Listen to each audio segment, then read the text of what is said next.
Hey guys, thanks for tuning in. I'm Damon Campbell with Music'sMyLife.com here in Detroit for the Under the Influence of Music Tour 2013 with a very special guest. Would you like to introduce yourself? My name is Ty Dolla, Sean. Well, Ty, it's great to meet you, man. Definitely appreciate your time. You too, bro. Now I understand that... Your pupils are hella big, like you're on fucking mushrooms or something. I've actually gotten that a lot. But now I understand that the name Ty Dolla Sign actually comes from your background in graffiti. Yes, sir. Do you care to elaborate on that? You know, I used to just write on people's walls. And, fuck. I don't know if that's going to fuck me up. But, yeah, man. Just, tagging and shit. Writing with the little paint markers or whatever. And spray paint a little bit. My roommates have a spray paint company called Blubber. And they make spray paint cans and shit. So I'm like hella into graffiti and just hip hop, period. Yeah, definitely. Part of the culture. Mm-hmm. And it was Ace from Push's Inc. who really started calling you Ty Dolla Sign in the first place, right? Because at first, like, I used to write TYSL. Oop, you got the mic. I used to write TYSL, like TY Dollar Sign, L, like Ty Dolla Sign. Because of like your interest in fashion. Yeah, that. And then he, damn, you know every fucking thing, huh? And then he was like, he just started saying Ty Dolla Sign. So I just dropped the other shit. Yeah. And then rocked with that. That's cool. Speaking of fashion, though, interestingly enough, didn't 50 Cent have a particular piece of fashion advice for you? He must be talking about the Tooted and Booted remix video where I was going to wear this fucking brown Tisa shirt with the little BMW emblem on it. Right. And he was like, don't nobody want to see no shit brown shirt. So that was hella funny. Yeah, that's hilarious. I understand that the concept of Toot It and Boot It actually came from your boy Nano. Yeah, Nano. Nano told me to say the word Toot It and Boot It. And he got it from his other friends from the area. And yeah, just that phrase. And speaking of hitting it and quitting it, you got another song called One Night Stand with Corey. What can you tell people about Ty and Corey? Ty and Corey was like this thing I was doing before I met YG. And we had a situation with like will.i.am and Justin Timberlake and this dude Venus Brown. And we put out 2 tapes and they were ill. Yeah. Like it had like the raw and banging. Yeah, the raw and banging shit. It had a lot of Detroit influence, actually. Oh, did it? I mean? Yeah, because, like, I fuck with Dilla heavy. We had some Dilla beats on there. And just, like, my whole sound at that time was, like, molded around the Detroit sound. Definitely. Didn't, like, the Sundance Film Festival kind of have something to do with you guys coming together to make music in the first place? This motherfucker's crazy. Yeah, actually, I went out there. Nah, that's not how we met. We just went out there, on another occasion. Just kind of linked up randomly there, right? We did, like, we recorded, like, half of the whole Ron Bangin' One there. Wow. So.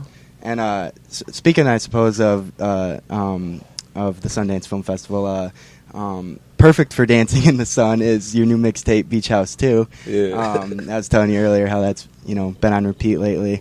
Perfect for dancing in the sun. Well, because the Sundance, Okay. Dude, that's corny shit, yo. But anyways, it seems like that interest in waterfronts kind of runs in the family almost. Because wasn't your dad in a band called Lakeside back in the day? Yeah, that's hilarious. Yeah, he definitely was. He played in Lakeside. He played in a number of bands, but Lakeside was the main band for like a number of years. And then, like, your uncle was in the Isleys? Yeah, my Uncle D. He plays keys for them. And then I also understand you would, like, kind of, like, sneak in your dad's studio a lot when you were younger? Definitely. I was definitely sneaking in, picking up the guitars, breaking a couple strings, figuring out songs that I was hearing on the radio. So I play by ear and, figured it all out like that. And then I'll tap on the bass, and then the bass was easier than the guitar because the guitar is like a full chord, and you have to use maybe like 4 or 5 fingers instead of like one at a time. Right. So I got hooked on the bass, started playing bass in church, you know. Yeah. Then now I'm here. Shit. And then he ended up buying you like an MPC of your own for Christmas. True. He got me an MPC, and I started making beats. I made Tooted and Booted on the MPC. Nice. Yeah. And then that very same MPC. No. A different one.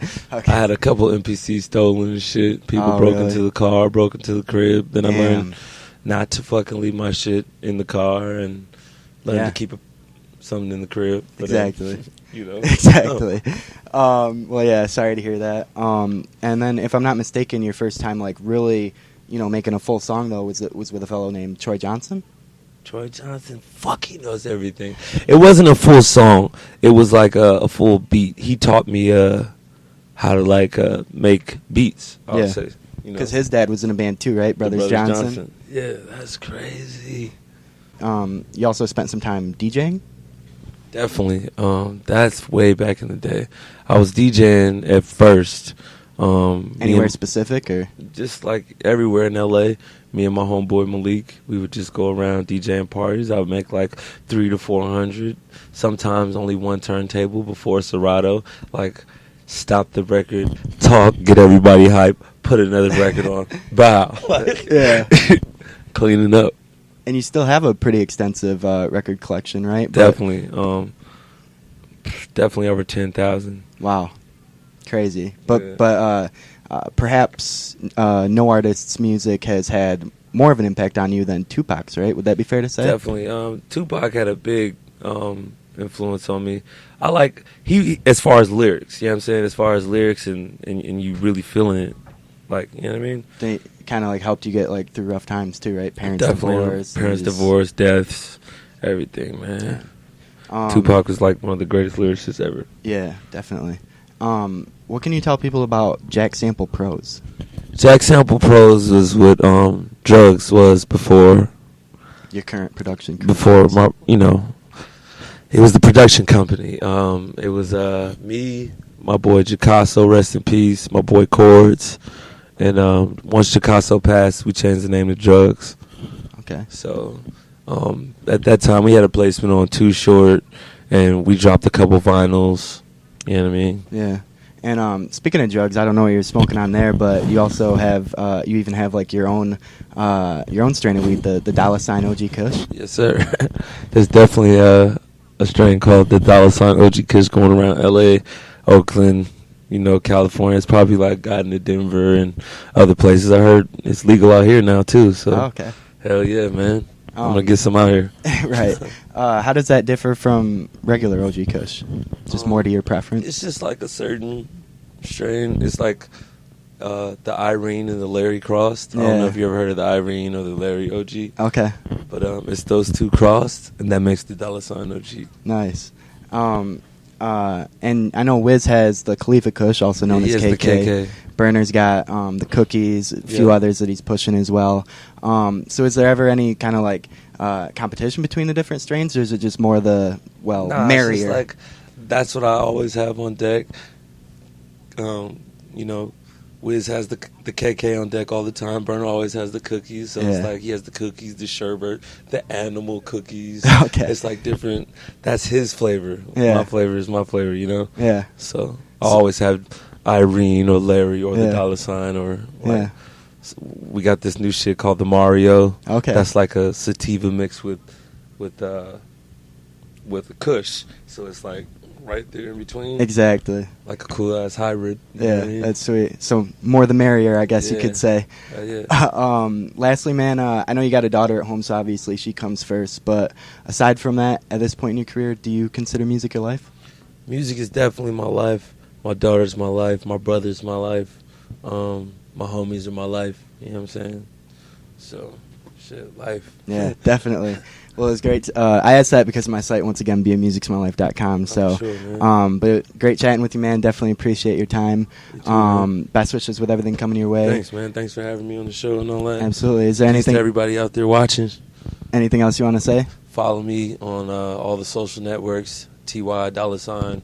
You got to spell it out, man. If you don't know by now, man, just man, shoot yourself. And on Instagram, I'm the Dollar Sign, TheDollasig, and that's because somebody else has my name. So fuck you, and peace to everybody else. There you have it. Once again, I'm Damon Campbell, and this is Ty Dolla. Whoa. Thanks for watching.